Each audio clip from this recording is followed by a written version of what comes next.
പോത്ത് മോളിൽ 1 kilo പോത്തെടുത്തേ. 1 kilo കൊണ്ടുവന്ന് പോത്തെടുക്കുക. ആദ്യം ഒരു 2 അടപ്പ് വെളിച്ചെണ്ണ ചുമ്മാ ഒഴിക്കും. ഒരു 1/2 ടീസ്പൂൺ മഞ്ഞപ്പൊടി ഇട്ടു. മഞ്ഞപ്പൊടി ഇട്ടില്ലേ, മുളകും മല്ലി അങ്ങനെ വറുത്ത് വെച്ചെടുക്കും. ഈ സാധനം ഗ്രൈൻഡറിലിട്ടിട്ട് ശരിക്കങ്ങ് അരയ്ക്കുക. വെണ്ണ പോലെ അരയ്ക്കാന്ന് പറയും. ആ വെണ്ണ പോലെ അരച്ച് അതിങ്ങ് എടുക്കുക. കുറച്ച് ഉപ്പും വാരി ഇടുക.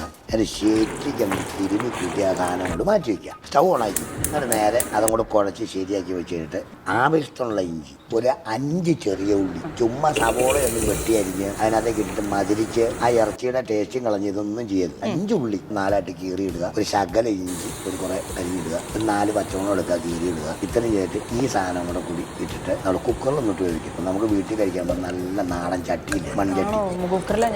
അകലം വേവിച്ചോ. വേവിച്ച് കഴിഞ്ഞിട്ട് അരവേവ് 2 വിസിലടിച്ച് കഴിയുമ്പോഴത്തേക്ക് ഈ സാധനം മൺചട്ടിയിലേക്ക് ആക്കണം.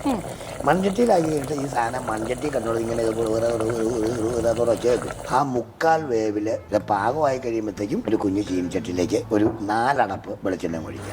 ഇത് ഉലുവ എന്ന് പറയുന്ന സാധനമാണ്. ഈ ഉലുവ അങ്ങോട്ട് മൂത്തിട്ട് പൊട്ടും. 3-4 പൊട്ട് കൊടുക്കും. ഈ പൊട്ടി കഴിയുമ്പോഴത്തേക്കും അതിനകത്തേക്ക് വേറെ ഒന്നും ഇല്ല, ഇച്ചിരി ഉള്ളി, ചെറിയ ഉള്ളി അരിഞ്ഞിടുക. കുറച്ച് കറിവേപ്പില മണി ഇട്ടു. ഈ സാധനം